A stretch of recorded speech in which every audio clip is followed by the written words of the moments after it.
Welcome to Marketing Spark, the podcast that delivers insight, tools, and tips from marketers and entrepreneurs in small doses. By small doses, I'm talking about conversations that are 15 minutes or less with marketers about their successes, failures, and what they've learned along the way. Today, I'm speaking with Steve Watt, an experienced B2B marketing leader whose expertise ranges from messaging and strategy to ABM. Steve is currently VP Marketing with Grapevine 6. Welcome to Marketing Spark, Steve. I'm thrilled to be here, Mark. Thanks for having me on the show. One of the things that you've been writing a lot about on LinkedIn recently, and that I've been commenting on your posts, is the balancing act or the yin and yang between brand and revenue marketing or performance marketing. You know, on one side of the house, you've got the people who are about the brand experience and about brand awareness and about building a brand aura, and then you got people who are it's all about revenue. It's all about driving revenue, and brand is less important. So how do you balance the two as a marketing leader? How do you make sure that what you're doing at Grapevine 6 straddles both camps? Yeah, it's a great question, because a lot of people do think of it as a this versus that scenario. And I really don't. I think it's a false dichotomy, really, this idea of brand marketing versus revenue marketing. Because I actually think when you do brand right, it drives revenue. It's like the rising tide that floats all boats. You know, brand is the tide that floats all your revenue metrics. So I don't see it as this or that. I see it as you've got to nail brand, or else you are trapped forever in high volume, low quality, transactional sales and marketing. And it's not a good place to be. So I guess fundamentally, I say it's not one or the other. It's not even so much about the balance. It's about get brand really, really strong such that it drives revenue. You know what I find interesting is that right now, people are very distracted, as you can imagine. They've got different priorities.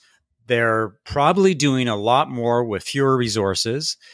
And so it's tough to get their attention. And from where I come from, brand is important because brand makes an impact. Brand makes a difference. So even if you've got a great product, you're going to struggle if you've got a weak brand. Do you see brands maybe having one hand tied behind their backs because they're trying to sell on the strength of their product? Meanwhile, they're being handicapped by the fact that their brand is not as strong? I do. And I think they're handicapped in many cases by senior leadership that has a very short time horizon. You know, they want to measure tangible outcomes from every piece of content. They want to know every activity you do. How many leads is that driving? How many MQLs is that driving? And the result of that pressure coming down into the marketing organization is that you just say, all right, forget about anything that's not just a quick transactional win. So we're not going to do that big rock content that's going to change people's mindsets and get people to see the world in a different way, because it's going to take too long. It's too much of a lift. Let's just pound out a whole lot of little things and try to capture some email addresses and get a pat on the back. And we're not going to write that book, or we're not going to do that podcast, or we're not going to do that series of videos because they're hard to gate. We got to gate everything. Everything's capture a lead, capture an MQL. And you get this race to the bottom of crappy marketing. And I don't blame the marketers. I blame those who set up the measurements and the expectations and the incentives that drive them to do that, drive them to feel that that's necessary. So yeah, I do think that a lot of marketers have one arm tied behind their back.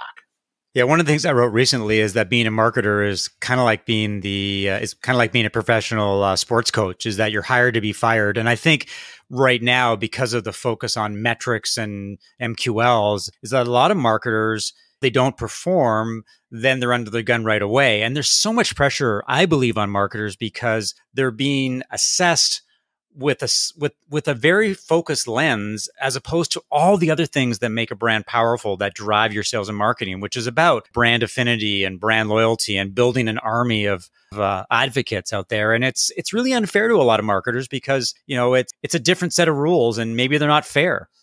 More importantly, I mean, fairness is important, but more importantly, let's face it, they don't drive the right outcomes for the business over time. They drive short-term outcomes. I was in one role a number of years back where it was all about MQLs. It was like 200 MQLs a month or we'll fire you and get someone else who will get us 200 MQLs a month. And it's like, well, hang on a second. I mean, these things we're calling MQLs are crap. I mean, they're not turning into revenue. They're creating busy work for SDRs to harass these people, and everybody feels like they're doing something because they're busy, but they're not actually driving revenue. Meanwhile, how about we do this over here? We have opportunities to work on things that are going to save customers that are in jeopardy of churning, and other things we can do to grow advocacy and expand our share of wallet in some of our best customers. I mean, that will put money in the bank. It's like, what part of MQLs aren't you understanding? Go get us MQLs. And it was a really demoralizing situation to be in. And it just drove a lot of low quality, short-term behavior. Okay, I guess we're doing content syndication because we can capture some MQLs. I guess we're gating everything, even though we know 90% of people are going to bounce when they see that form. Well, but we're going to get a few MQLs out of it, so we have no choice. And we were doing the wrong things for the business, but we were doing the right things for the metrics that were hung around our necks. Yeah, that's what I find really interesting is this whole idea of MQLs and whether, in fact, MQLs, and I say this a little bit tongue-in-cheek, are irrelevant these days, or maybe they're anachronism, because when you think about it, downloading an ebook or signing up for a webinar or giving your email address so you can see a case study, it doesn't suggest that you're necessarily interested in a product. It means that maybe you want that ebook. Maybe, you're curious about whether it's going to deliver some value. Maybe that webinar is interesting, but you may or may not go. But as organizations, we look at MQLs as gold. The more you get, the better you are. And it's almost distracted us in a sense. It's distracted us from the things that matter. What do you think the future is of the MQL? And as important, what do you think the future is of gated content? Whether, in fact, we should gate content? Kill the MQL and free your content. I mean, seriously, if you're making quality content that really tells the story of your successful customers, tells the story of your amazing products, really tells the story of how you see the world differently and how you're making your client's world a better place. Don't you want maximum number of people reading that and hearing that and watching that and sharing that? Why are we doing something that is cutting off 90% of our traffic? And then we're pissing off the 10% that fill out the gate in most cases. It only makes sense to me if your content is garbage. If your content is an excuse to capture an email. If there's no real nutritional value to your content, well, I guess you may as well gate it and then play the numbers game of cadencing the hell out of people who are, foolish enough to give you their email address and their phone number. But I'd really rather create amazing content that really inspires and really helps champions advocate and really get maximum number of the right people reading that and not artificially restrict that through gating them. So, let's create better content. Let's promote it into the right industries and the right roles through the right channels. And let's measure our success on the consumption of that content because we know that it's really, really good. Yeah, it's a great point. In fact, it's ironic that I'm working with a client and we're doing account-based marketing, and I wanted to improve my knowledge, get some more insight. So I did what you do is I went on to Google and I searched for ABM, and I came across this content from this, I believe they're a UK agency called Alias Partners, and their content is completely ungated and it is fantastic. It is probably some of the best best designed content, best written content that I've seen. And it sort of reminded me of the fact that content for the sake of content is a waste of time. But if you can create content that delivers value, that delivers insight, that provides perspective, then that's going to drive your sales and marketing forward. And so I'm curious to get your take on how you're approaching content and how brands in general should approach content to really embrace the whole notion of content marketing. I am doing my very best to walk the walk of what I'm talking about here, of really trying to put into action exactly what I'm saying. Now, I have the benefit of working in a 60-person scale up where we are figuring out a lot of things as we go, and we don't have a whole bunch of legacy metrics and expectations. We don't have a big team of SDRs to feed. We are very much an enterprise sales motion. And we also have really superior product. I mean, we have fantastic product. And I've heard time and time again from our sales team that when we get in a serious head-to-head due diligence process, we win. The problem is it's hard to get there.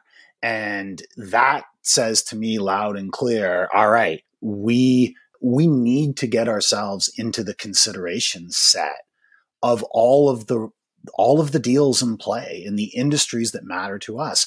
But a tremendous number of those people in those roles, in those companies, in those industries don't know who we are. So we need to create compelling content that is signal from the noise, that disrupts their sleepwalk into renewing with the incumbent, disrupts their sleepwalk into looking at a couple of big brands and saying that they've done their job. We need to disrupt that sleepwalk and make damn sure that we are in their consideration set. So I'm not trying to capture email addresses and MQLs. I'm trying to change the way our core industries see their world and see their options and recognize that there is a really strong contender here that they don't know about. So right. I want to create the best possible content, and I want to get it into the hands and into the minds and into the hearts of the people we need it to. So I'm not going to gate it or do other things that's going to cut down my ability to do that. But here's the question though, this is the tough question. Is everybody says that. Everybody says that I'm going to create high quality, high value content. And believe me, I'm an advocate for all that kind of thing. But how do you actually do it? How do you create content that makes an impact? Because there is so much content these days, and there's a lot of good content. And there's a lot of an awful lot of crappy content. So walk me through how you would put together content that's going to resonate with the people that matter to you. I think the key is you need to lead to your product, not lead with your product.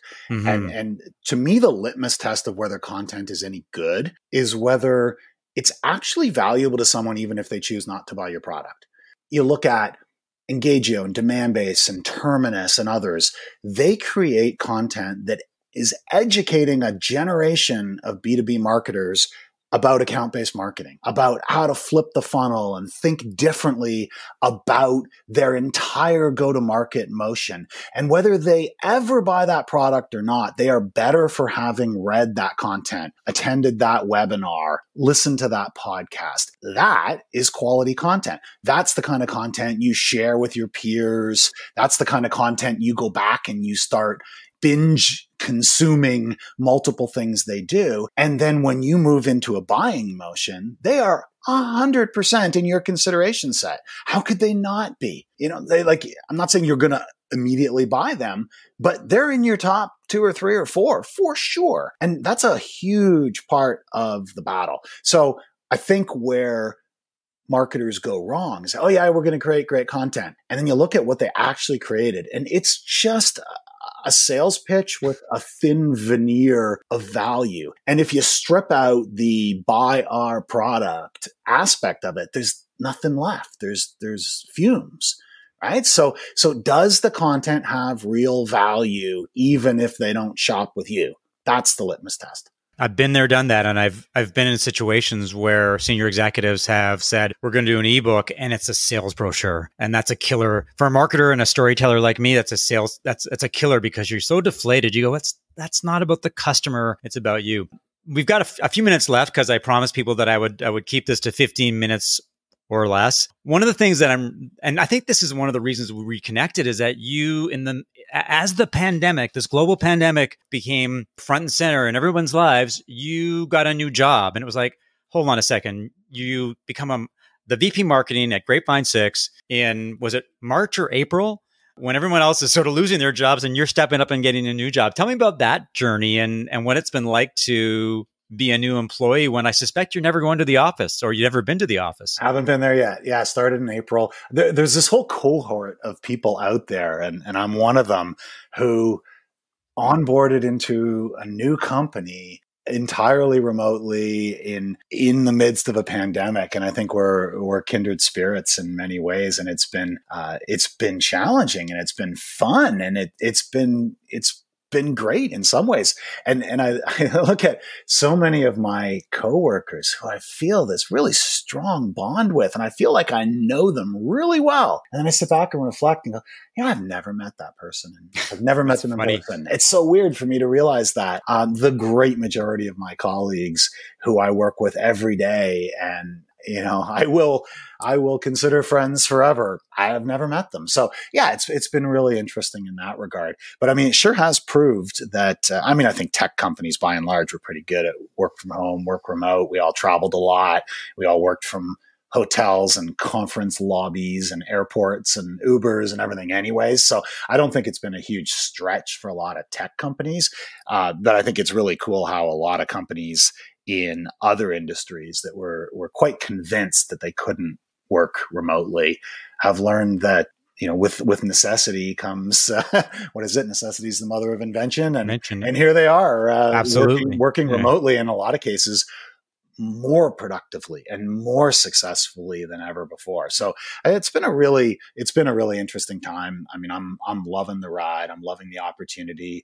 Grapevine 6 is a extremely high potential organization with amazing big brands as clients and tons of white space yet to conquer, and really strong product and amazing people and amazing passion for what we do and who we do it for. So I consider myself extremely lucky. So let me ask you the most difficult question of this entire podcast. And you're going to answer it really quickly. Here we go. Explain to me in very simple terms what Grapevine 6 does. That's the test, that's what we've all got to get better at, including me. And that's actually been a big focus of my time there, is distilling down to the real core message. I mean, at the heart of it, we are an enterprise social engagement platform. We help people engage effectively and confidently on social media, on LinkedIn, Facebook and Twitter in particular.